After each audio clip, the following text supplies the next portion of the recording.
Action of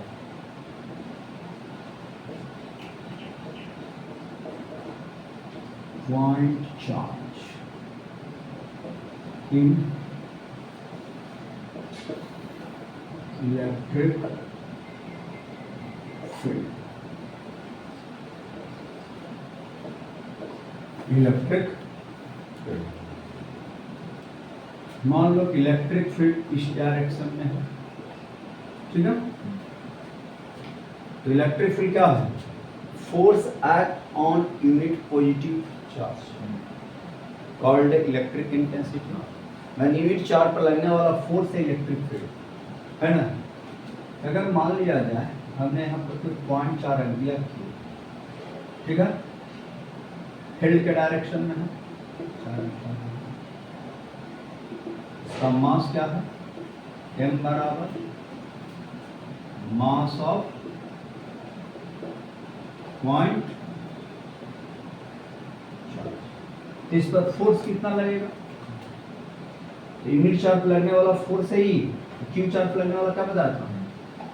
Q into charge Guna electric force. याद रखो formula, charge गुना electric field क्या हो गया? Electrostatic force. समझ गया? इलेक्ट्रोस्टैटिक फोर्स का फार्मूला हो गया चार्ज गुना इलेक्ट्रिक फोर्स। समझ गया? ये हो गया electrostatic force on point charge. The acceleration of point charge पूछे, acceleration of surface आपका स्मूथ है, सरफेस क्या है? स्मूथ सरफेस, स्मूथ सरफेस पर रखा गया। The acceleration of point charge, कोई पूछ क्या होगा? पॉइंट चार्ज बराबर QV upon M equal to electrostatic force upon mass. तो हम लोग जो है इलेक्ट्रिक फील्ड में किसी बॉडी को अगर रख देंगे तो उसका एक्सेलरेशन कितना होगा? QV upon M। चलिए अब जो है इफ चार्ज अगर पॉजिटिव है तो बताया था कि फोर्स का जो डायरेक्शन है इलेक्ट्रिक पैरेलल टू क्या होगा? Electric field. अगर पॉजिटिव चार्ज है तो फोर्स का डायरेक्शन इलेक्ट्रिक फील्ड के डायरेक्शन में होगा। और अगर चार्ज अगर निगेटिव है, चार्ज क्या है? निगेटिव, देन इलेक्ट्रोस्टैटिक फोर्स का डायरेक्शन इलेक्ट्रिक फील्ड के अपोजिट, विपरीत होगा।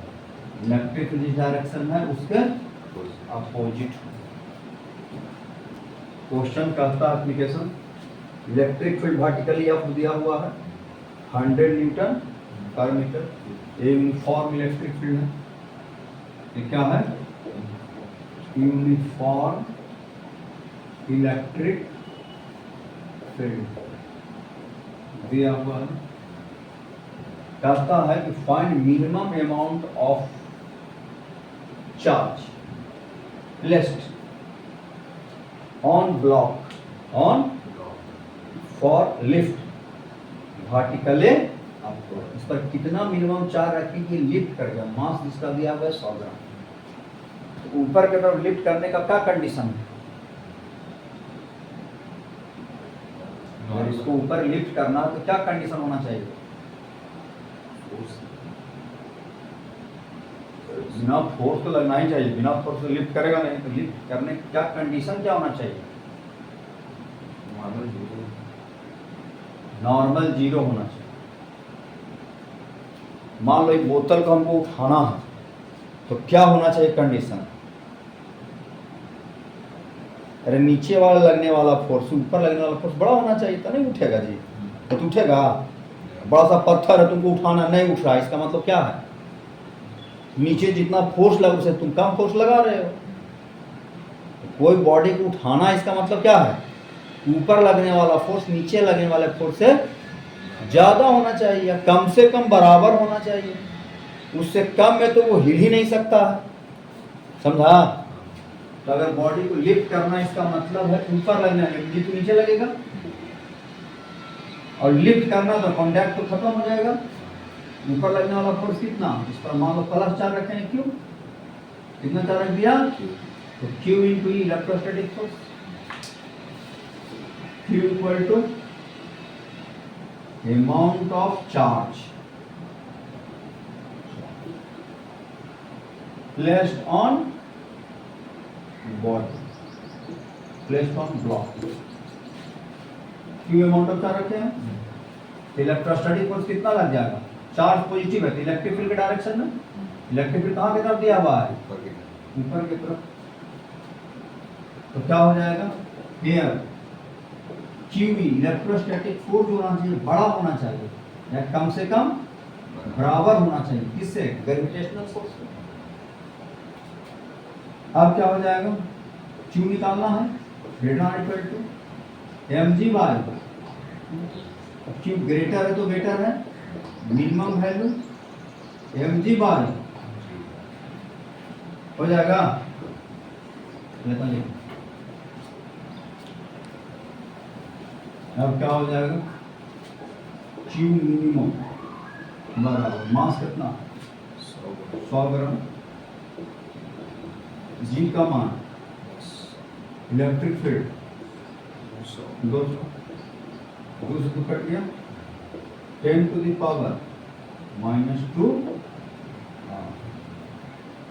0.10 टू द पावर -2, तो लिख सकते हैं 5 इंटू 10 टू द पावर -3,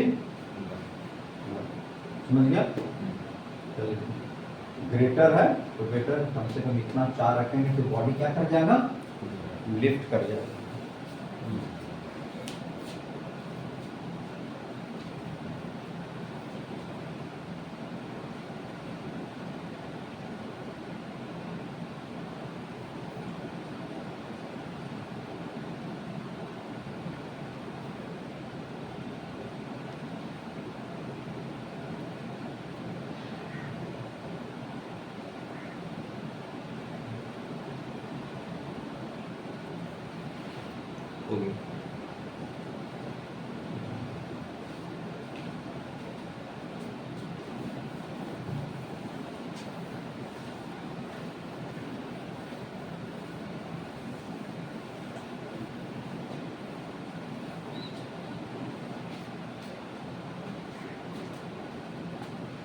दूसरा,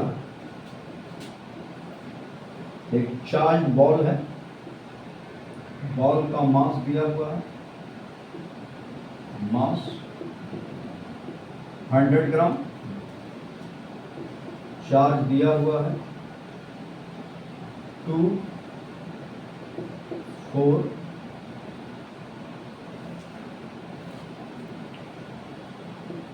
10 to the power 6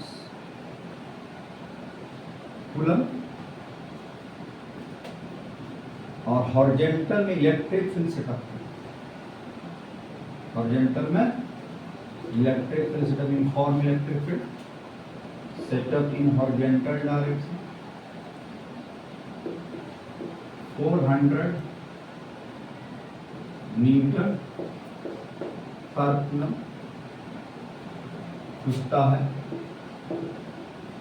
surface smooth है, point A number, acceleration of charge ball in horizontal direction, B number,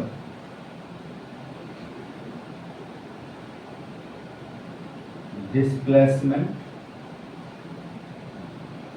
of ball in first 4 seconds, C number, velocity of ball in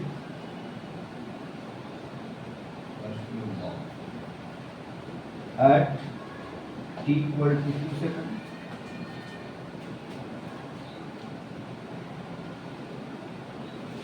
Then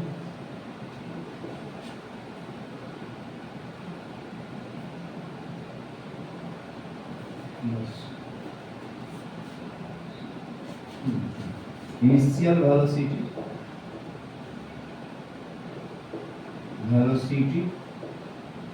of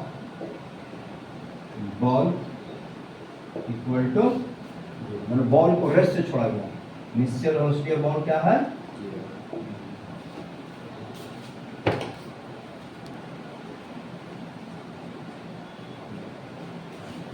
यहाँ electric field दिया हुआ है, कितना दिया हुआ था electric field, 400 newton पर मीटर, 400 न्यूटन पर कूलम, ठीक है। इलेक्ट्रिक फील्ड हॉरिजॉन्टल डायरेक्शन में दिया हुआ है, मास 100 ग्राम है, सरफेस स्मूथ है, बॉल को रेस्ट से छोड़ा गया है।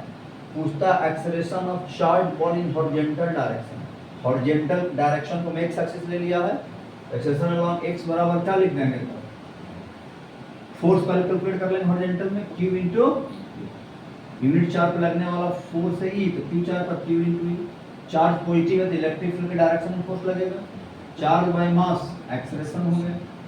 अब इसको मास दिया हुआ 100 ग्राम, ये से कैंसिल हो गया, हो जाएगा 10 टू द पावर क्या हो जाएगा -3, तो क्या होगा 16 into 10 to the power -3 equal to 1.6 into 10 to the power -2 metre पर सेकंड। ये तुम्हारा एक्सेलरेशन हो गया, ठीक है।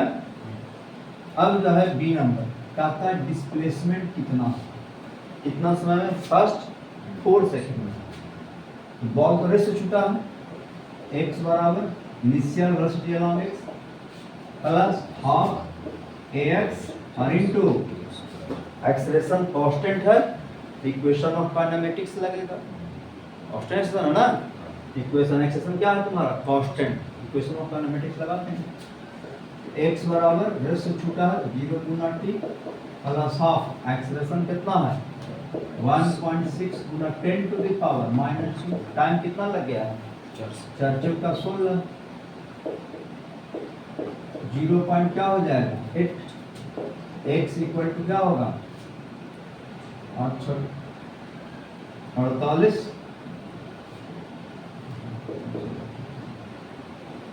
Into 10 to the power -2 metre होगा, तो x इक्वल लिख सकते 0.8 सेंटीमीटर, ठीक है।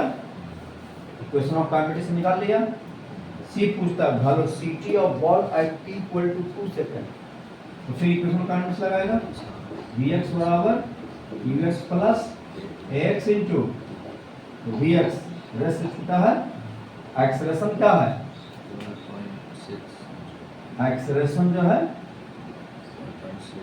1.6 into 10 to the power -3, time है, तो vx इक्वल टू होगा 3.2 into 10 to the power -3 metre, -2 acceleration कितना -2 था ना,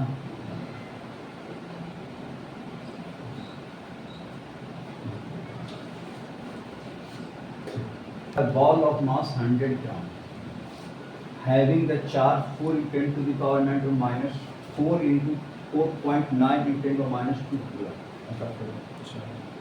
It released from rest in the region where a horizontal electric field, horizontal direction में electric field दिया हुआ एक रीजन है, इसमें horizontal direction में क्या दिया है, इलेक्ट्रिक फील्ड दिया हुआ है, कितना 2 into 10 to the power 4 Newton,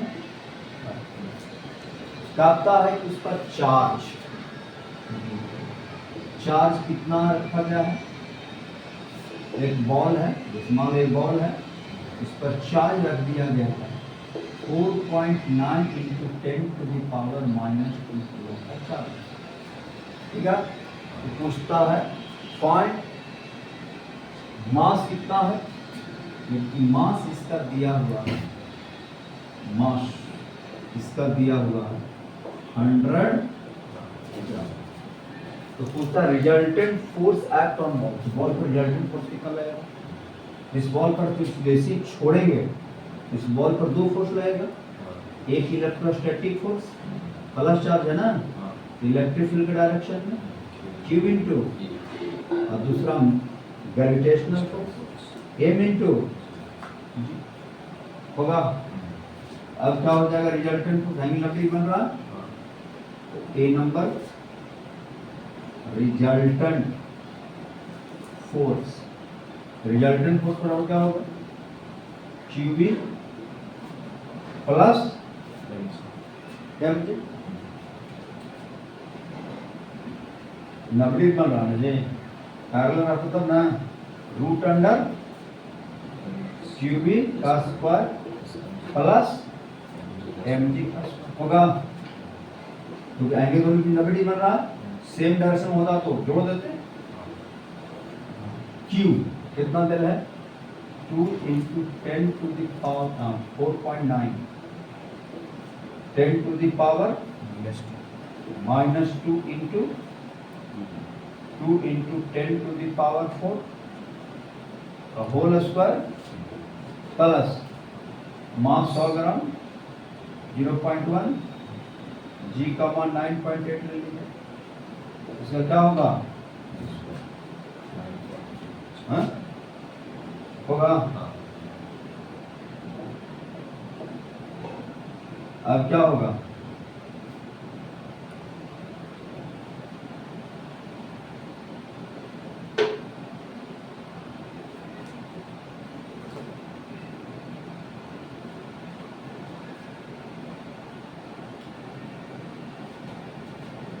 अब इसको सोल्व कर लेंगे। इस पर चार्ज 4 -5 कूलम, ठीक है। चार्ज कितना है 4.9 10 to the power -5 10 to the power. Question में क्या है चार्ज को चेंज कर ले 10 पर -5 कूलम, ठीक है।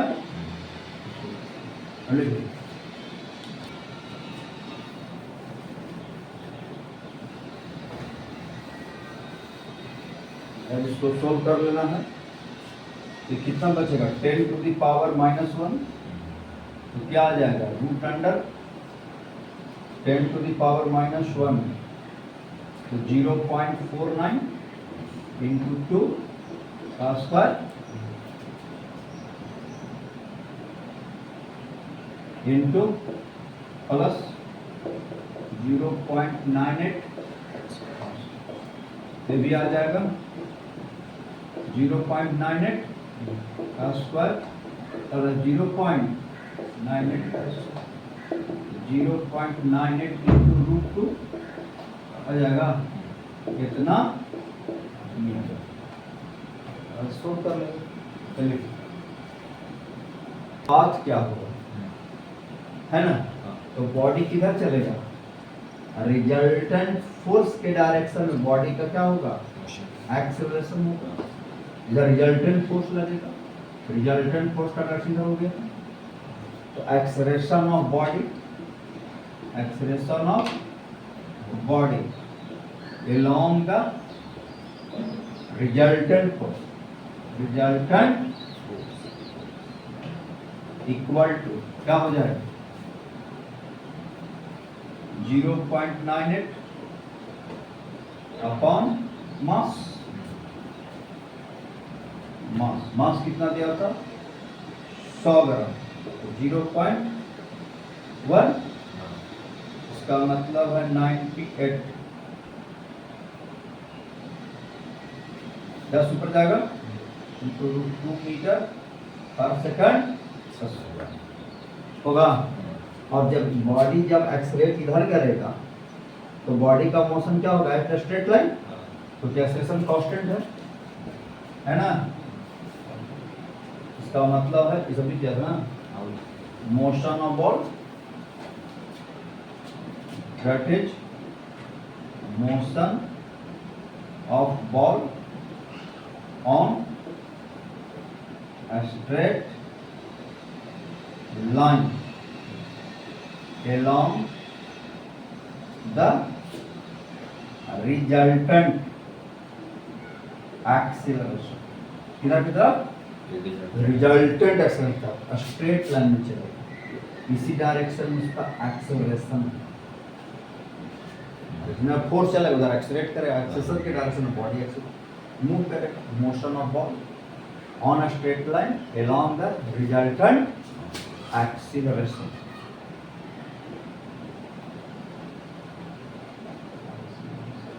सी नंबर में क्या था? Where will the ball be at the end of 2 seconds? 2 second ball. 2 second में बॉल कहाँ पहुंचेगा? तो t इक्वल टू 0 यहाँ है, तो इसी डायरेक्शन बॉल चलते चला जाएगा। तो क्या लिख देंगे? Displacement of ball, displacement of ball equal to क्या हो गया? x। इस डायरेक्शन में क्या मान लिए? This direction of acceleration x मान लिए, इस डायरेक्शन x एक्सिस मान लिए, x के डायरेक्शन में बॉल x बराबर रिस्ट से छूटा है plus half ax, this direction take x axis, acceleration direction, तो 0 into t plus half acceleration 0 9.8 √2 end of 2 second, तो हट जाएगा बराबर क्या हो जाएगा? 0.6 √2 मीटर।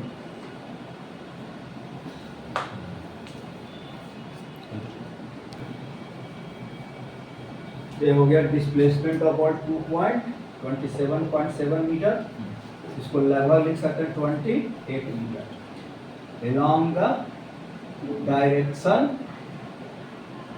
of acceleration. एक्सीलरेशन के डायरेक्शन में कितना डिस्प्लेस कर जाएगा? 28 metre end of the 2 second. ठीक है,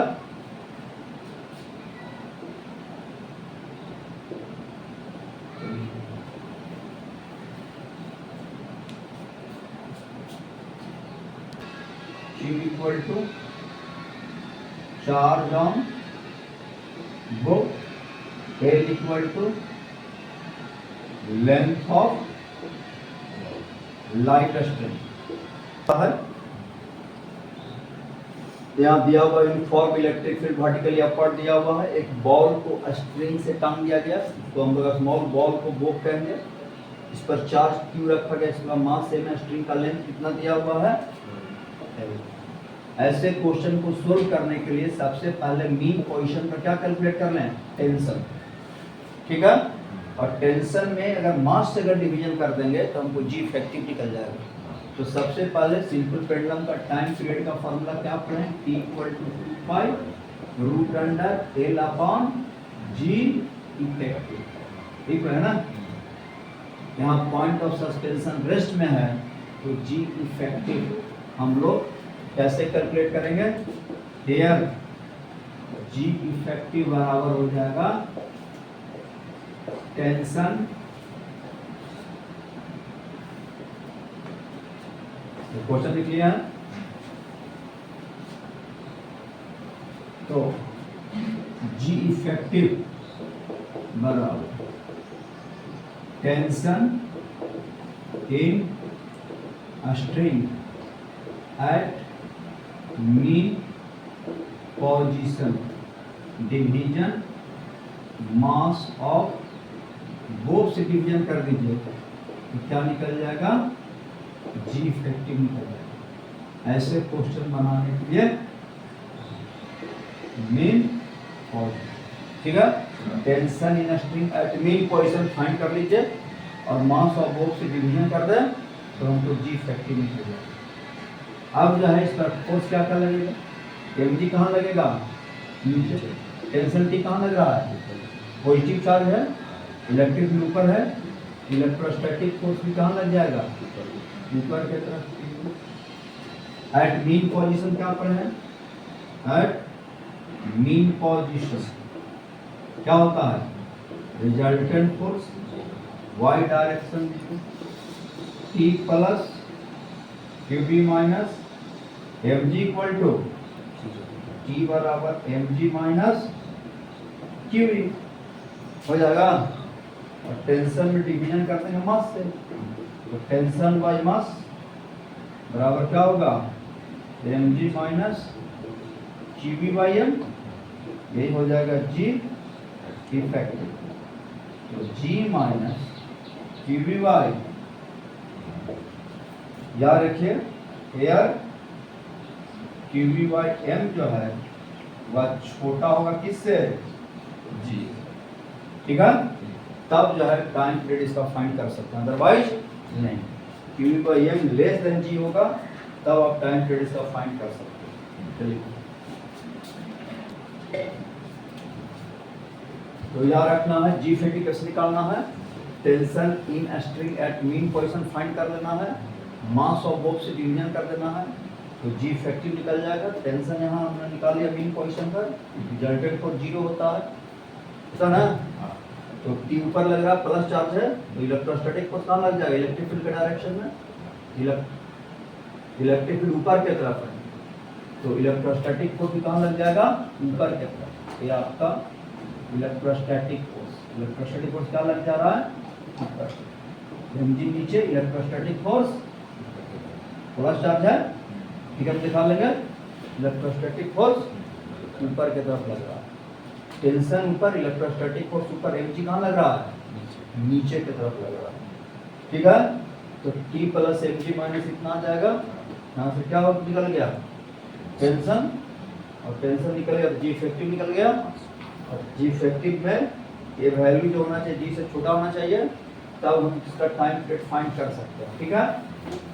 टाइम पीरियड का फॉर्मूला क्या हो जाएगा, T equal to 2 pi root under L upon G, G minus QB by, समझ गया, ये है टाइम पीरियड। यही क्वेश्चन रहे, अगर चार्ज इस पर हम निगेटिव रखते हैं, कौन सा चार्ज रखते हैं, निगेटिव चार्ज रखते हैं, यही पेंडुलम है, और चार्ज इस पर हम निगेटिव कर दें, और इलेक्ट्रिक फील्ड का जो डायरेक्शन दिया हुआ है वह जो है ऊपर की तरफ है, स्ट्रिंग का लेंथ L है, मान जान ही रहे हैं, इसका क्या है, ठीक है। अब इसका टाइम पीरियड अगर पूछे तो क्या होगा, तो हम क्या लिख देंगे, एट मीन पोजीशन पर क्या होगा, रिजल्टेंट फोर्स अलॉन्ग y0, हम टेंशन कैलकुलेट कर लेंगे। टेंशन इसमें क्या हो गया, mg कहाँ लग जाएगा, इलेक्ट्रोस्टैटिक माइनस चार्ज है ना, इलेक्ट्रिक फील्ड ऊपर, तो फोर्स कहाँ लगेगा, नीचे की तरफ, कितना Q इंटू, अब क्या लिखेंगे, T minus mg minus QB बराबर T बराबर mg plus tension upon mass बराबर G प्लस QB बाई, अभी क्या निकल गया, G इफेक्टिव निकल गया, G plus QB by m। अब क्या लिख देंगे टाइम पीरियड, नया time period T equal to 2 pi root under L upon G plus QB by, start करके लिख लेंगे। अब देखो टाइम पीरियड घट गया, यहाँ टाइम पीरियड बढ़ गया था, G माइनस था ना, नीचे वाला घट जाने टाइम पीरियड बढ़ गया, और नीचे वाला बढ़ जाने टाइम पीरियड क्या हो गया, यहाँ टाइम पीरियड बढ़ देना मतलब clock bill slow, clock bill slow, clock bill slow, समझ गया। तो टाइम पीरियड बढ़ गया, टाइम पीरियड बढ़ गया, इसको ज्यादा टाइम लगेगा ऑक्सीडेशन करने में, यहाँ हो गया clock bill fast, time period घट गया, क्लॉक बिल फास्ट। तीसरा सिचुएशन ऐसा भी हो सकता है कि बहुत को फान दो और इलेक्ट्रिक फील्ड किधर दे दे, इधर uniform electric field horizontal method है ना रहा है। इसका चार्ज क्यू, मास क्या हो गया m, स्ट्रिंग का लेंथ जान ही रहा है। अब इसका पूछता है टाइम पीरियड क्या होगा। तो सबसे पहले तो बॉल का सिचुएशन वैसा नहीं रहेगा, बॉल थोड़ा इस सिचुएशन कौन चला जाएगा, इक्विलिब्रियम में मीन पोजीशन इधर आ जाएगा, कुछ ना कुछ एंगल से डिस्प्लेस कर जाएगा। अब ये हो गया बॉल का मीन पोजीशन, कौन सा पोजीशन, मीन पोजीशन ऑफ, इसका जो है ये मीन पोजीशन नहीं रहेगा, इस बार मीन पोजीशन यहाँ आ जाएगा, समझ गया, कुछ एंगल से डिस्प्लेस कर रहे। अब एफजी कहाँ लगेगा, नीचे, टेंशन की कहाँ लगेगा, स्ट्रिंग इधर, और पॉजिटिव चार्ज है ना, इलेक्ट्रिक फील्ड के direction electrostatic force Q into, अब ये 3 फोर्स लग रहा है, 3 फोर्स लगने के बावजूद एक बॉल मीन पोजीशन पर क्या रहेगा, इक्विलिब्रियम में, एट मीन पोजीशन। क्या पढ़ा है, रिजल्टेंट फोर्स बराबर Fg plus T plus QE, तीनों का वेक्टर सम, T बराबर क्या लिखा, माइनस QE प्लस, अब टेंशन का मैग्नीट्यूड है ना, टेंशन निकालना है, Fg और Pv, टेंशन का मैग्नीट्यूड, टेंशन फोर्स, इन दोनों के रिजल्टेंट के मैग्नीट्यूड में इक्वल, माइनस का डायरेक्शन में, और Fg Qv इधर लग रहा है 90 डिग्री पर, तो क्या हो जाएगा, QV स्क्वायर प्लस Fg, तो टेंशन फोर्स T बराबर QV का स्क्वायर प्लस, तो मास कॉमन निकाल लीजिए, T बाई M से डिवीजन कर देंगे, तो क्या हो जाएगा, इधर भी डिवीजन करेंगे तो M स्क्वायर कर दो, तो QV बाई M का होल स्क्वायर हो जाएगा, होगा प्लस कितना G स्क्वायर, T बाई यही हो गया G, क्या होगा root under QV by M का होल स्क्वायर प्लस क्या हो जाएगा, निकल जी इफेक्टिव, मास डिवीजन कर दिया, मास रूट के अंदर जाएगा तो M स्क्वायर आ जाएगा ना, M स्क्वायर कट जाएगा, चलो इफेक्टिव निकल गया,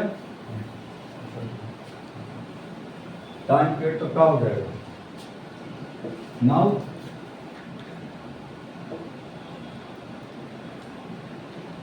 क्या हो गया, टाइम पीरियड बराबर क्या पड़ा, 2 pi L upon G effective, 2 pi L upon G effective, क्या हो जाएगा,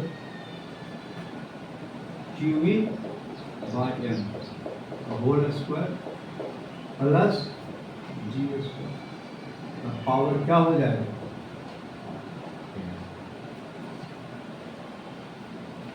समझ गया, ये है आपका टाइम पीरियड का फॉर्मूला, ठीक है, चलिए, A block of mass M having charge Q is placed on a smooth horizontal table.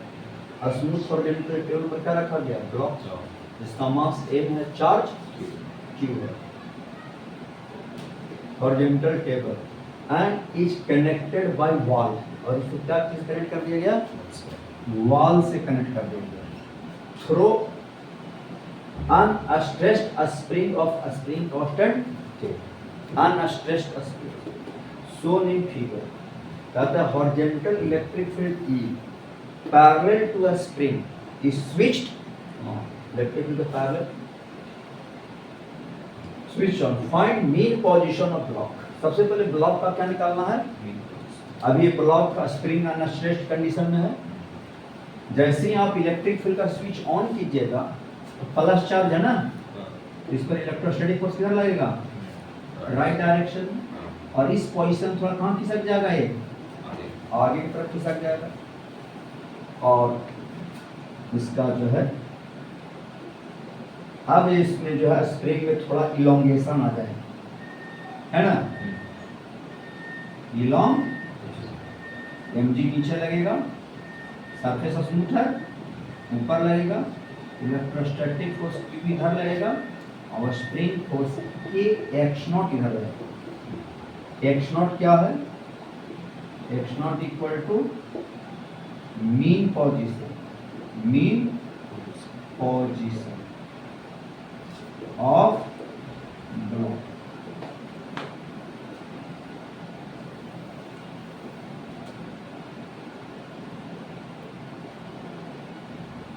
x बराबर हो गया mean position of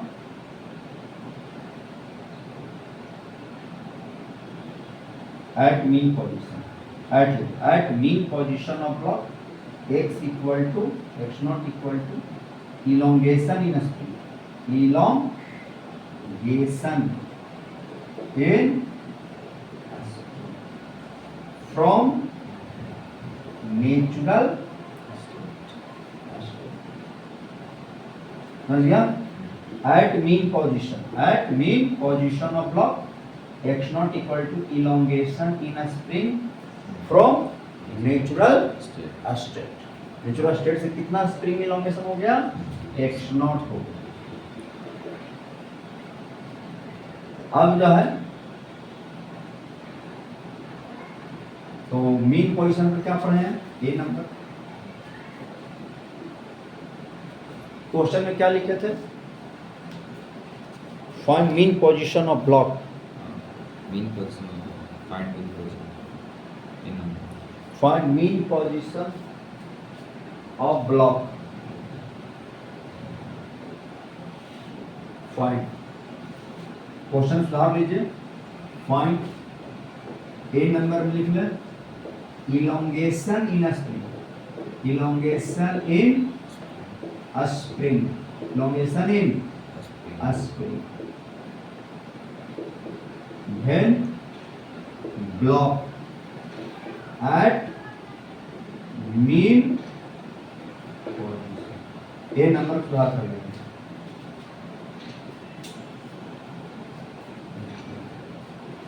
A number question को सुधार कर लीजिएगा। ए नंबर क्वेश्चन में elongation in a spring when block at mean position, क्योंकि इस पोजीशन से थोड़ा आगे चला जाएगा और ब्लॉक जो है मीन पोजीशन पर आएगा, तो स्प्रिंग में क्या हो जाएगा, इलोंगेशन हो जाएगा। ये निकालना, ठीक है, क्वेश्चन हटा दे रहे हैं आप।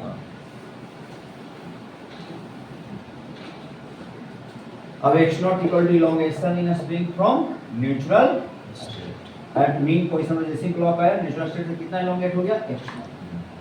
अब पढ़े हैं ए नंबर के resultant force at mean position होगा, लेकिन जैसे ये ब्लॉक मीन पोजीशन पर आएगा तो ये ब्लॉक जो है एक्सेलरेट करके इस पोजीशन पर जाएगा। इस पोजीशन पर अगर पूछा जाए ब्लॉक का स्पीड क्या होगा, तो सबसे ज्यादा होगा, क्योंकि नेचुरल स्टेट से ब्लॉक क्या करेगा, मीन पोजीशन तक एक्सेलरेट करेगा।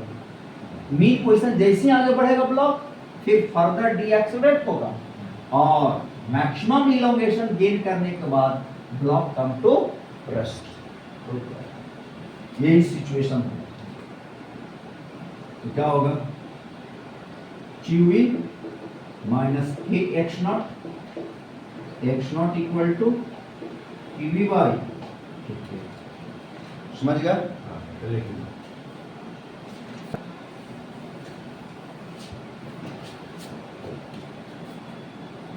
displacement amplitude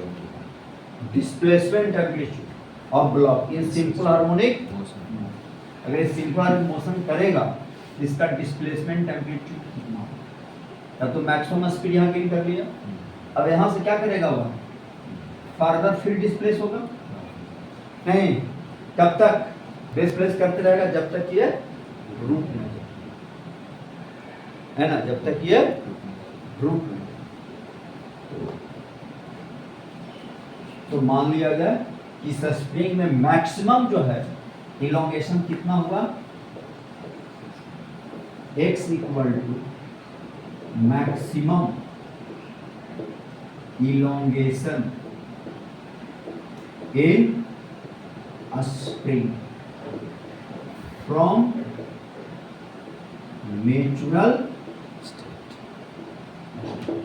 natural state से स्प्रिंग मैक्सिमम इलोंगेट कितना हुआ? x। ठीक है, तो हम यहां लगा देते हैं from work energy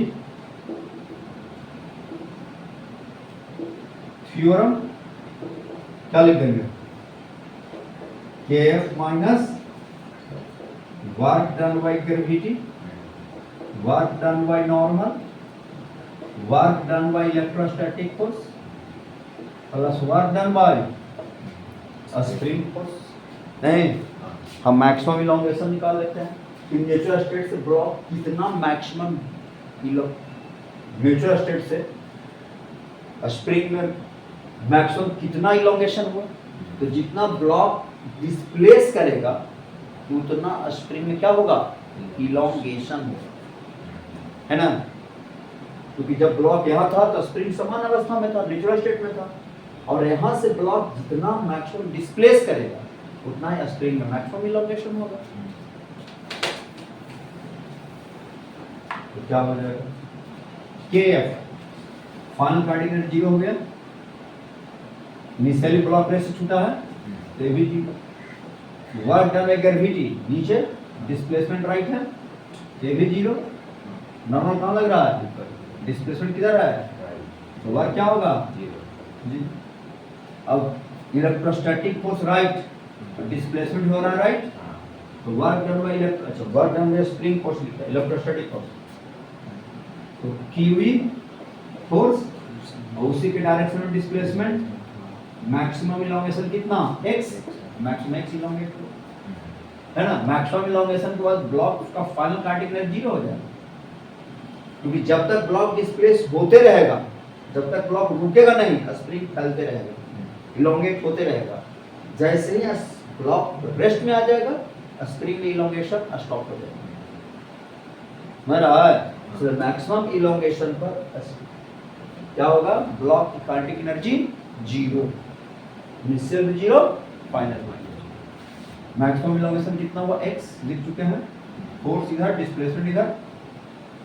work done by spring force क्या होगा? नेचुरल स्टेट से इलोंगेट हो रहा है, तो वर्क डन स्प्रिंग फोर्स याद है? क्या? हाफ के x माइनस हाफ, हम सही कह रहा, माइनस हाफ के एक्स स्क्वायर। नेचुरल स्टेट से अगर इलोंगेट होता है तो माइनस हाफ के एक्स स्क्वायर। तो QE x बराबर कितना? हाफ के, कट गया, यहाँ x बराबर कितना? QE y into 2।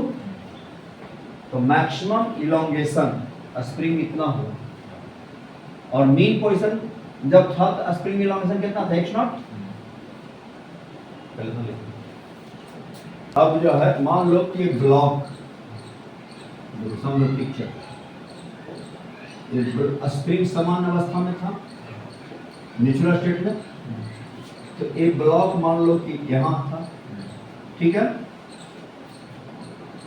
Natural state में जब था तो स्प्रिंग समान अवस्था में, तो ब्लॉक मान लो P1 पॉइंट पर। अब जैसी इलेक्ट्रिक फील्ड हम स्विच ऑन किए, ब्लॉक यहाँ आ गया, मीन पोजीशन पे आ गया, इलोंगेशन कितना हो गया? x0। ये हो गया मीन पोजीशन, ठीक है। ये है natural state, natural state of क्या चीज? अब इसके बाद यहाँ पर तो स्पीड तो मैक्सिमम हो गया, क्योंकि यहाँ से यहाँ तक ब्लॉक एक्सेलरेट किया, अब जो है यहाँ पर आकर के ब्लॉक का फाइनल वेलोसिटी क्या हो गया, रुक गया, क्योंकि यहाँ से यहाँ के बीच में डी एक्सेलरेट किया, धीरे धीरे स्पीड घटा, फाइनली कम टू रेस्ट। तो ब्लॉक का यहाँ से डिस्प्लेसमेंट कितना हो गया, यही मैक्सिमम इलोंगेशन में स्प्रिंग है, मैक्स बराबर x। तो हम लोग क्या पढ़े हैं कि मीन पोजीशन से ब्लॉक का जो मैक्सिमम डिस्प्लेसमेंट होता है उसको हम लोग डिस्प्लेसमेंट एम्पलीट्यूड कहते हैं। तो मीन पोजीशन से ब्लॉक का मैक्सिमम डिस्प्लेसमेंट इतना ही ना हुआ, this called it displacement amplitude, this called it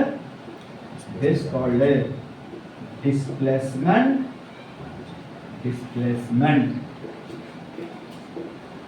amplitude, जिसको a से रिप्रेजेंट किया, a बराबर क्या होगा x माइनस x नॉट, यहाँ से यहाँ का दूरी x नॉट, यहाँ से यहाँ का दूरी x, ये वाला डिस्प्लेसमेंट क्या होगा x माइनस x नॉट। इधर तो लिखिए थे, ये फिगर बना लेना है, final velocity 0, displacement amplitude a equal x कितना 2k क्या आया था 2q e by 2q e upon k minus qb upon k h not, तो क्या हो गया qb अपॉन, समझ गए, ये हो गया डिस्प्लेसमेंट। सरफेस स्मूथ है, पिक्चर दिखाओ, ये है natural state of spring, block या स्प्रिंग समान अवस्था में ब्लॉक P1 पर है, जब मीन पोजीशन में पहुंचा तो इलोंगेशन कितना हुआ x नॉट, और जब स्ट्रीम पहुंचा तो मैक्सिमम इलोंगेशन हो गया x। मीन पोजीशन से जो डिस्प्लेसमेंट होता है ब्लॉक का maximum, that called it displacement amplitude. Come speed,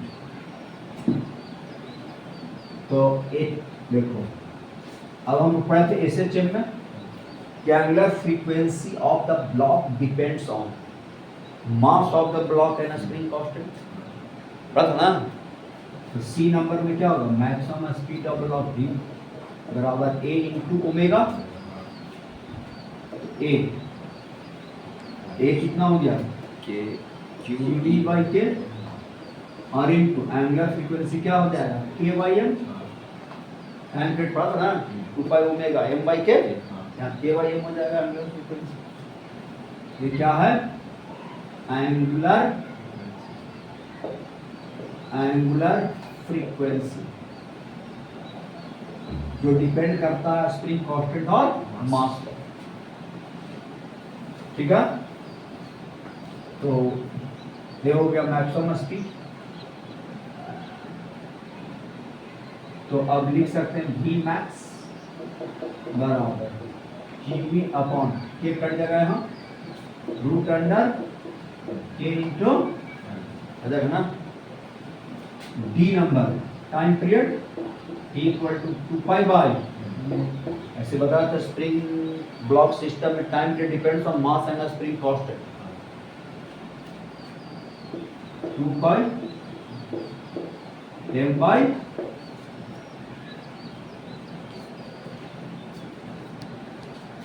containing a net positive charge।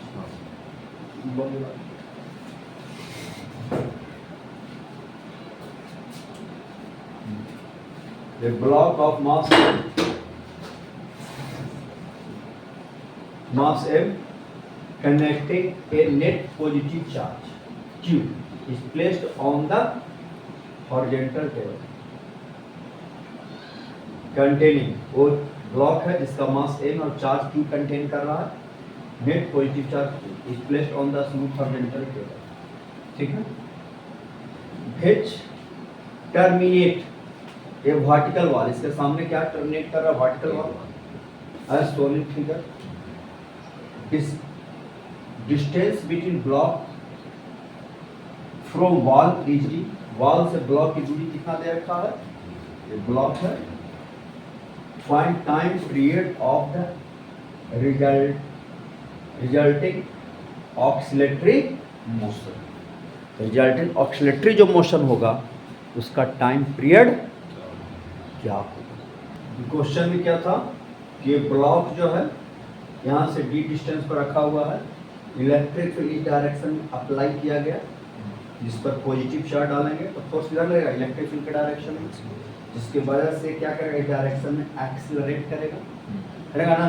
तो एक्सीलरेशन क्या हो गया, this direction take X axis, इधर एक्स एक्सिस ले लिया तो एक्सीलरेशन बराबर force upon mass, this acceleration equal क्या हो गया, कांस्टेंट इस power ut plus half T square. यहाँ से हमको क्या निकल गया, इस एक ब्लॉक को यहाँ से यहाँ तक जाने में कितना समय लगेगा, तो समय निकल गया। यहाँ क्या लिखे थे, collision between block and wall is elastic. तो ब्लॉक और वॉल के बीच कोलिजन अगर इलास्टिक है तो जिस स्पीड से टकराएगा उसी स्पीड से लौट जाएगा। जैसे ही लौटने लगेगा तो फोर्स तो हमेशा राइट लगेगा, इलेक्ट्रिक फील्ड राइट है, फोर्स राइट लगेगा लेकिन मोशन किधर होगा, लेफ्ट होगा। लेफ्ट होगा तो धीरे धीरे स्पीड घटेगा और घटते घटते finally come to this position, यहाँ आकर फिर क्या कर जाएगा, रुक जाएगा। क्यों यहाँ रुकेगा, क्योंकि बॉडी अपना मोशन रेट से स्टार्ट किया है और इस डायरेक्शन में जिस रेट से एक्सीलरेट कर रहा है लौटते समय उसी रेट से क्या कर रहा है, डी एक्सीलरेट कर रहा है, इसलिए फिर यहीं पर आकर क्या कर जाएगा, वह रुक जाएगा। तो एक ऑक्सीलेशन होगा, यहाँ से यहाँ गया फिर यहाँ से यहाँ आया, एक ऑक्सीलेशन। तो एक ऑक्सीलेशन में टाइम कितना लगेगा। अच्छा, इस ब्लॉक का सिंपल हार्मोनिक मोशन नहीं होगा क्योंकि एक्सीलरेशन फोर्स के डायरेक्टली, एक्सीलरेशन जो है डिस्प्लेसमेंट के डायरेक्टली प्रोपोर्शनल नहीं है। एक्सीलरेशन डायरेक्टली प्रोपोर्शनल टू अगर डिस्प्लेसमेंट होता तभी ब्लॉक क्या करता, ऐसे सिंपल हार्मोनिक मोशन करता, लेकिन एक्सीलरेशन जो है ब्लॉक का डिस्प्लेसमेंट के डायरेक्टली प्रोपोर्शनल नहीं है, एक्सीलरेशन कांस्टेंट है, इसलिए ब्लॉक का जो मोशन होगा नॉट ए सिंपल हार्मोनिक। लेकिन ऑक्सीलेटरी तो होगा ही होगा, ऑक्सीलेट करेगा, जाएगा यहाँ से फिर यहाँ आएगा फिर चलेगा। तो time period in one oscillation, time period in one oscillation, तो जितना जाने का समय उतना ही आने का समय, कि जिस रेट से एक्सेलरेट करते हुए जा रहा है उसी रेट से डी एक्सेलरेट करते हुए आ रहा है, तो जाने का समय और आने का समय क्या होगा, सेम हो जाएगा। बराबर क्या लिखेंगे, 2t, इस t का दुगुना, अब क्या हो जाएगा, t equal to 2 into t का वैल्यू रख दीजिए, तो 2dm अपॉन q, 2 का अंदर ले जाएगा, 2 दूनी 4 गुना 8 हो जाएगा, 8d into m upon q into हो गया। चलिए, कहता है particle of mass 2 kg and charge, इस पर चार्ज रखा गया है 1 milli coulomb, is projected vertically, इसको कहाँ फेंका गया, ऊपर, with a velocity 10 metre, there is uniform horizontal electric field, कितना 10 टू द पावर 4 न्यूटन पर, देन फाइंड, पता करने का था हॉरिजॉन्टल रेंज क्या होगा। जैसे आपका ये हो गया एक्स एक्सिस मान लो, ये हो गया वाई एक्सिस, ठीक है,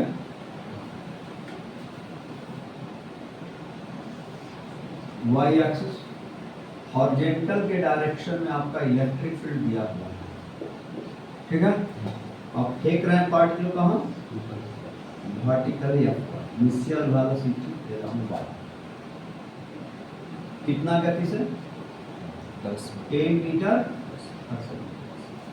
जब कुछ चार्ज q है, मास m है, इस पर फोर्स कितना लगेगा, इस डायरेक्शन में, इलेक्ट्रिक फील्ड डायरेक्शन में, q इंटू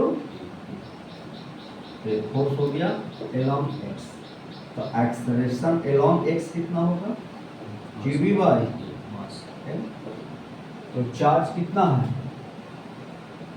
1 गुना 10 to the power -3, electric field कितना है, 10 टू द पावर 4, मास कितना है, तो एक्सेलरेशन along x 10/2 5 मीटर पर सेकंड। ठीक है, तो पूछता है कि इसका हॉरिजॉन्टल रेंज कितना होगा। तो सबसे पहले हम इसको निकाल लेते हैं कि टाइम ऑफ फ्लाइट क्या होगा। तो फेंके ऊपर की तरफ तो जी कहाँ लगेगा, नीचे। तो एक्सेलरेशन अलोंग वाई एक्सिस कितना होगा, माइनस जी होगा ना, मीटर पर सेकंड। ठीक है, अब जो है क्वेश्चन लिखा हुआ है ना।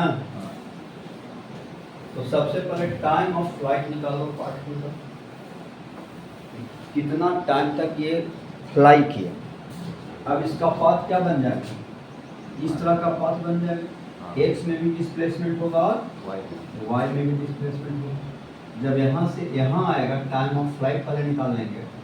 तो एक्स में तो डिस्प्लेसमेंट होगा, लेकिन t इक्वल टू 0 पर यहाँ है ना।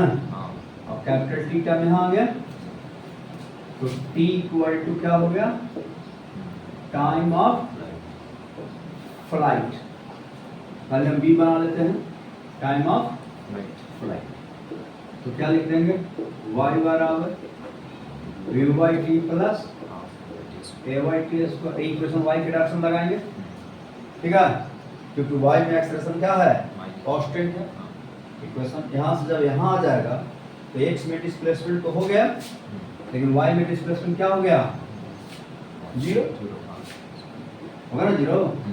यहाँ से यहाँ आ जाएगा तो y में x में डिस्प्लेसमेंट होगा, y में 0। इनिशियल वेलोसिटी कितना, 10 गुना t plus of ay minus g 10 और इनटू जी का होगा ना, जी का वैल्यू क्या ले लेंगे, -10 मीटर पर सेकंड। अब इसको इधर ले आएंगे, 10t स्क्वायर बाय बराबर 10t, इससे t कट गया, 10 से 10 कट गया, तो दिस सिंपलाइज t बराबर कितना सेकंड, b बन गया। अब क्या निकाल लेगा, हॉरिजॉन्टल रेंज इक्वेशन x में लिख देंगे, uxt plus half ax t। तो t इक्वल टू 0 के लिए x में इनिशियल वेलोसिटी क्या है, 0। फेंके तो y में है, x में इनिशियल वेलोसिटी क्या है, 0। x हॉरिजॉन्टल रेंज x बराबर r हो गया। यहाँ से यहाँ का डिस्टेंस क्या मान लेते हैं, that called horizontal range r। x में वेलोसिटी 0 है, इनटू एक्सेलरेशन कितना निकाल चुके थे, 5। x में 5 है और टाइम कितना लग गया है, 2 दूनी 4 हो गया। r इक्वल टू कितना हो जाएगा, 10 मीटर। ठीक है, सी नंबर मैक्सिमम हाइट, यही ना देख रहा था पिक्चर, हाँ यही मैक्सिमम हाइट होगा। मैक्सिमम हाइट कितना चला, मैक्सिमम हाइट जानता है कि वेलोसिटी अलोंग वाई क्या हो जाता है, 0। इससे ऊपर गिवे नहीं किया, इसका मतलब यहाँ आके रुक गए।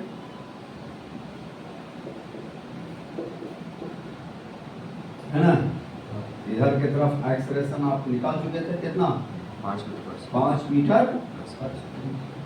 लेकिन जी को नीचे लगेगा, -10 मीटर पर second.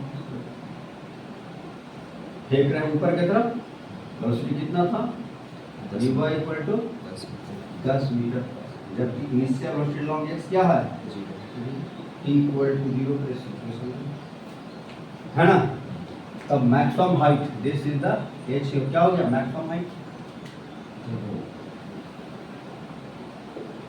vy square equal to vy square plus 2ay y में लिख दी इक्वेशन, इक्वेशन कांस्टेंट है, क्या हो जाएगा, फाइनल तो 0 हो जाएगा, इनिशियल यहाँ है, फाइनल यहाँ 10 प्लस ay -10, हाइट कितना, h बराबर क्या हो गया, 10 दाव को बट्टा क्या हो गया, 5 हो गया। चलो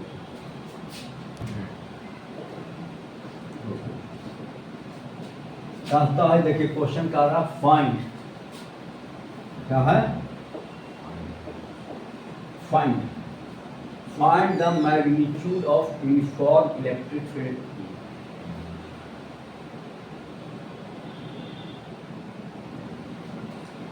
इन न्यूटन पर कूलम। इलेक्ट्रॉन फिगर में दिखाया हुआ है कि इलेक्ट्रिक फील्ड जो है वह हॉरिजॉन्टल के डायरेक्शन में है और यहाँ से इलेक्ट्रिक फील्ड जो है वर्टिकली डाउनवर्ड है और यहाँ से एक इलेक्ट्रॉन जो है वह इंटर कर रहा है 30 डिग्री कोण बना करके इलेक्ट्रॉन, और वह जो है इलेक्ट्रॉन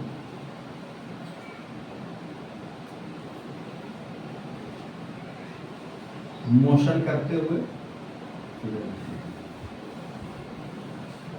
क्वेश्चन लिख लिया है, इंटर कर रहा है कितना से entering angle 30 degree and come out the 60 degree, ठीक है। और numerical value of the time क्या एम बाई ई, तो पूछता है कि इलेक्ट्रिक फील्ड का वैल्यू क्या है, कैलकुलेट करना, ठीक है।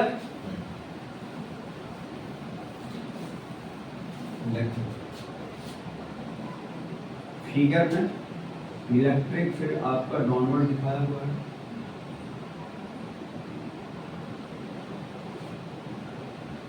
इलेक्ट्रॉन का फोर्स कहाँ लगेगा ऊपर की तरफ, तो इलेक्ट्रॉन जो है वह यहाँ से इंटर करता है ऐसे कितना डिग्री कोण पर 30 डिग्री इंटर करता है और यहाँ से लीव करता है, जब वो निकलता है तो कितना निकलता है 60 डिग्री, जबकि इलेक्ट्रिक फील्ड क्या है नीचे के पास, इस तरह के पाथ को फॉलो करते हुए चलता है इलेक्ट्रॉन और इस तरह से वो बाहर की तरफ निकल कम तो निकलता है तो हॉरिजॉन्टल से 60 डिग्री कोण इस पाथ को फॉलो करता है।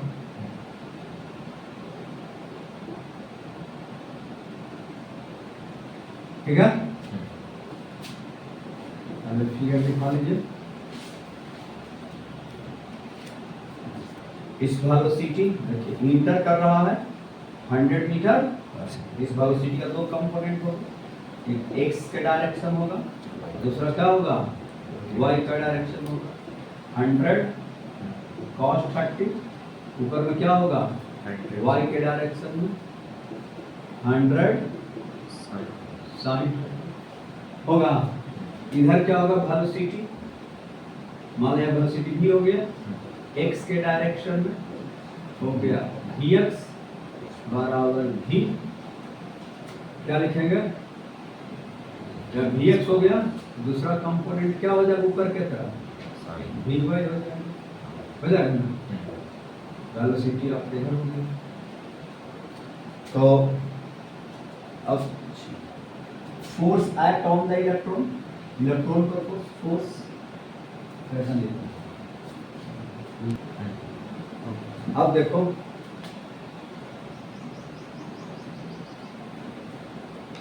तो एक्सेलरेशन ऑफ इलेक्ट्रॉन क्या हो जाएगा, एक्सेलरेशन ऑफ इलेक्ट्रॉन बराबर कितना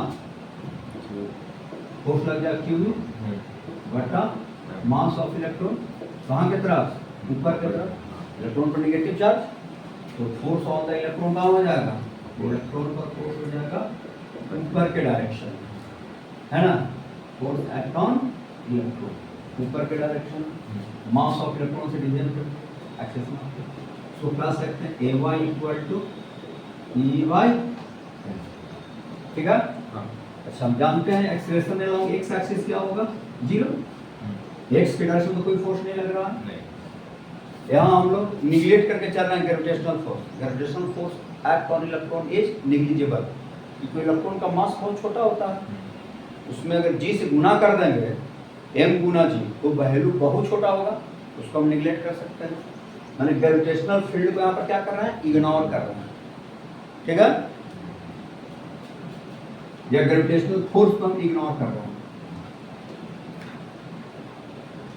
अब क्या लिखेंगे, here velocity along x, x के डायरेक्शन में वेलोसिटी क्या होगा, कांस्टेंट। जो वेलोसिटी एक्स के डायरेक्शन में यहाँ होगा, एक वेलोसिटी अलोंग एक्स हो गया, एक velocity along initial velocity along Y होगा। इनिशियल वेलोसिटी तुम्हारा u है, तो क्या हो गया 100 इनटू cos 30 इक्वल टू जो वेलोसिटी यहाँ होगा x में, वही वेलोसिटी यहाँ होगा x में, बराबर भी हो गया। तो हम लिख सकते हैं dx equal to into √3 two equal to 50 metre. अब यहाँ से वी बाई क्या लिख सकते हैं, वी बाई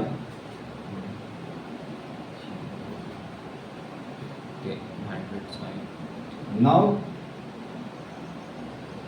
वी बाई तो चेंज कर जाएगा ना, और एक्सेशन है तो वेलोसिटी लॉन्ग वाई तो चेंज कर जाएगा। तो वी वाई बराबर क्या लिखेंगे, U Y plus A Y into T. तो वी वाई यू वाई कितना है 100 sin 30 हाफ हो जाएगा। एक्सेशन कहाँ, नीचे की तरफ, ऊपर पॉजिटिव तो नीचे क्या होगा नेगेटिव, माइनस एम और गुना टी। टाइम का वैल्यू कितना दिया हुआ है, क्वेश्चन में टाइम का वैल्यू दिया हुआ है ना, क्या दिया हुआ था 80 minus e by m, m गुना ई ना, एम बाई वी वाई बराबर क्या हो गया 80 माइनस 45। अब tan थीटा क्या लिखेंगे, देखो तो फिगर से, फ्रॉम फिगर इस कंपोनेंट वी वाई उठा यहाँ रख देंगे, वी एक्स फर्स्ट 10 सेकेंड का टेन रिजल्टेंट हो जाएगा। तो tan थीटा और V Y by V X, tan theta tan 60 बराबर क्या होगा V Y upon V X. tan 60 क्या होता है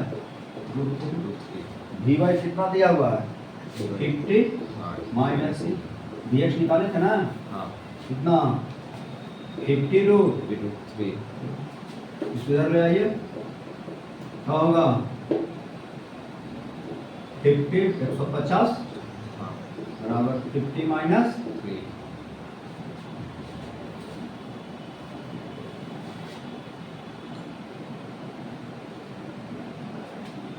होगा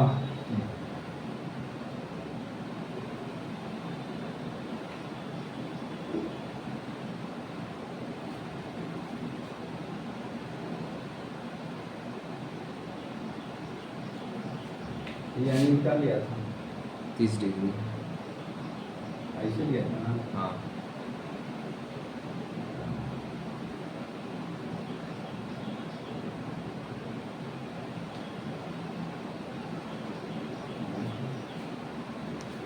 एक्सेशन ऊपर के तरफ था। देखिए एक्सप्रेशन कहाँ है, ऊपर की तरफ था, ऊपर की तरफ था तो क्या होगा, ऊपर वाला क्या ले रहे हैं प्लस, ऊपर का डायरेक्शन क्या ले रहे हैं, एक्सप्रेशन जो है वो ऊपर की तरफ है, कितना क्यूबी बाई ऊपर की तरफ है ना। तो अपर डायरेक्शन क्या लेना है पॉजिटिव, यहाँ एक्सप्रेशन ए वाई प्लस, यहाँ भी क्या रखेंगे प्लस, यहाँ भी क्या हो जाएगा प्लस, यहाँ क्या हो जाएगा, ठीक है। एक्सेशन तो अपवर्ड है ना, फोर्स लग रहा है ऊपर की तरफ, ये हो गया तुम्हारा इलेक्ट्रॉन पर लगने वाला फोर्स, तो फोर्स ऊपर तो एक्सेशन ऊपर की तरफ होगा। इक्वेशन वी वाई बराबर U Y plus A by T, V Y 100 गुना क्या हो जाएगा इनिशियल वेलोसिटी, क्या था इनिशियल वेलोसिटी था 100 sin 30, sin 30 हाफ हो गया प्लस एक्सेशन ऊपर की तरफ, ऊपर प्लस लेंगे, ऊपर क्या लेंगे पॉजिटिव, नीचे रहता तो क्या लेते हैं नेगेटिव, यहाँ क्या आ जाएगा प्लस आ जाएगा। तो E इक्वल टू क्या हो गया 100 न्यूटन।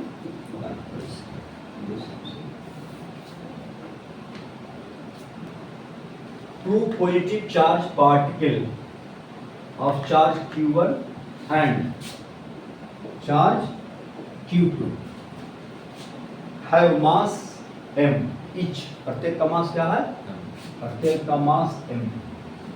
कहता है an uniform electric field having magnitude E exist in positive direction as shown in figure में दिखाया हुआ है। वाई एक्सिस, एक्स एक्सिस, यहाँ पर चार्ज Q1 एक कोऑर्डिनेट दिया हुआ है a कॉमा, यहाँ पर चार्ज है Q2, इसका कोऑर्डिनेट दिया हुआ minus a comma, this point coordinate 0 comma, और इलेक्ट्रिक फील्ड जो है यह पॉजिटिव डायरेक्शन ऑफ एक्स।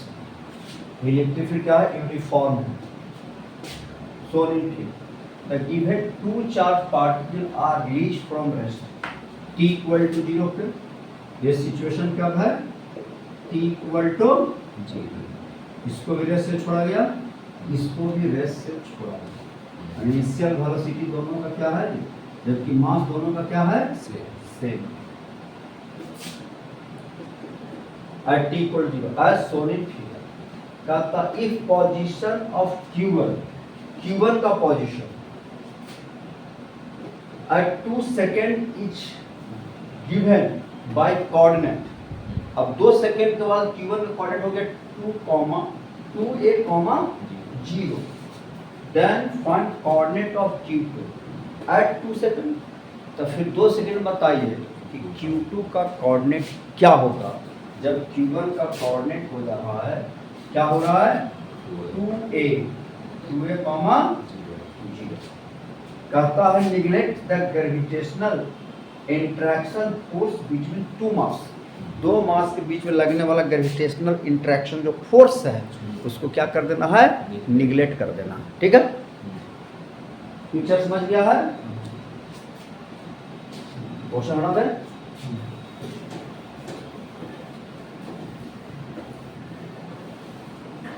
दो सेकेंड में अगर Q1 का कोऑर्डिनेट 2a,0 हो रहा है तो वही 2 सेकेंड में Q2 का कोऑर्डिनेट क्या होगा ये निकालना है। जहां तक कोऑर्डिनेट निकालने की बात है तो ऐसे क्वेश्चन को हम लोग सेंटर ऑफ मास से बना सकते हैं। सबसे पहले ये कैलकुलेट कर लें कि पूरे सिस्टम को क्या मान लें, वो दोनों पार्ट्स, दोनों मास को क्या मान लें, एक सिस्टम मान लें। तो acceleration of centre of mass of system क्या होगा, acceleration of CM for 2 particle system बराबर क्या हो गया, ACM लिख देंगे। अब ACM equal to resultant external force upon total mass of system होगा, सिस्टम का टोटल। अब हम acceleration of centre of mass equal to, तो फोर्स कितना लगेगा, इस पर लग जाएगा QE इस डायरेक्शन में, Q2 इस पर लग जाएगा, एक्सटर्नल फोर्स लगेगा, एक्सटर्नल फोर्स इलेक्ट्रोस्टैटिक फोर्स क्या हो जाएगा, Q1E plus Q2E upon total मास। और एक्सेलरेशन ऑफ फोर्स लग रहा है x के डायरेक्शन में, तो सेंटर ऑफ मास भी एक्सेलरेट किधर करेगा, x के direction. Acceleration of centre of mass CM along x axis equal Q1 plus Q2, E common आ जाएगा, E अपॉन हो जाएगा। अब ये acceleration of centre of mass क्या है, कांस्टेंट है। तो नाउ अब क्या लिखेंगे, displacement of centre of mass along x, initial velocity of centre of mass along x into t plus half acceleration of centre of mass along x axis और into ts को। तो इतना लिखो। अब एक्सेलरेशन ऑफ सेंटर ऑफ मास निकल गया x के direction में, तो displacement of centre of mass, centre of मास बराबर क्या, इनिशियल वेलोसिटी जीरो होगा, ये दोनों पार्ट के अपना मोशन रेट से स्टार्ट करता है, initial velocity of centre of mass zero plus half क्या होगा acceleration of centre of mass, acceleration centre of मास हो गया q1 plus q2 e upon 2m और इनटू e बराबर 2 सेकंड का था ना, हाँ तो displacement of centre of mass equal to 2 दूनी 4, ये सही सी कट गया, तो q1 plus q2 e bye है ना। अब जो है final position of centre of mass minus initial position of centre of मास होगा, चेंज का मतलब यही होता है, फाइनल माइनस बराबर q1 plus q2 into e by initial position of centre of mass क्या होगा, जीरो, क्योंकि a कोऑर्डिनेट क्या है इसका, m गुना a लिखेगा, इसको क्या लिखेगा माइनस m गुना a बटा टोटल मास, तो जीरो हो जाएगा। नहीं समझता क्या लिख सकता है, initial position centre of mass का इनिशियल पोजीशन m गुना a m1 x1 plus m2 x2 by m1 plus m2 minus बटा 2m क्या हो जाएगा, इसका मतलब तो जीरो हो गया। Final position of centre of mass, centre of mass का कौन सा position, final centre of mass का फाइनल पोजीशन, ठीक है, तो जीरो हो गया, q1 plus q2 e bye final position बराबर क्या लिखेंगे, m 2 सेकंड में पोजीशन हुआ, कितना हुआ final position at t equal to 2 second में पोजीशन आया है ना, इनिशियल तो जीरो है। अब फार्मूला क्या पढ़े हैं, 2 सेकंड में m1 x1 plus m2 x2 by m1 plus बराबर q1 plus e bye, question क्या कहता है, चार्ज q1 जिसका मास m है उसका कोऑर्डिनेट क्या होता है 2 सेकंड में 2 है, तो पूछता है कि चार्ज q2 जिसका मास m है उसका कोऑर्डिनेट क्या होगा, x2 मान लो बटा क्या हो गया 2m इक्वल टू क्या लिखेगा q1 plus q2 e upon घट जाएगा, 2 से भगा देंगे तब a प्लस x2 बाई 2 आएगा, m घट जाएगा ना, बराबर q1 plus e by a minus q1 plus q2 e by बराबर x2 बाई 2, तो 2 से गुना कर दो है ना, तो 2a minus 2e q1 plus q2 by m बराबर x2।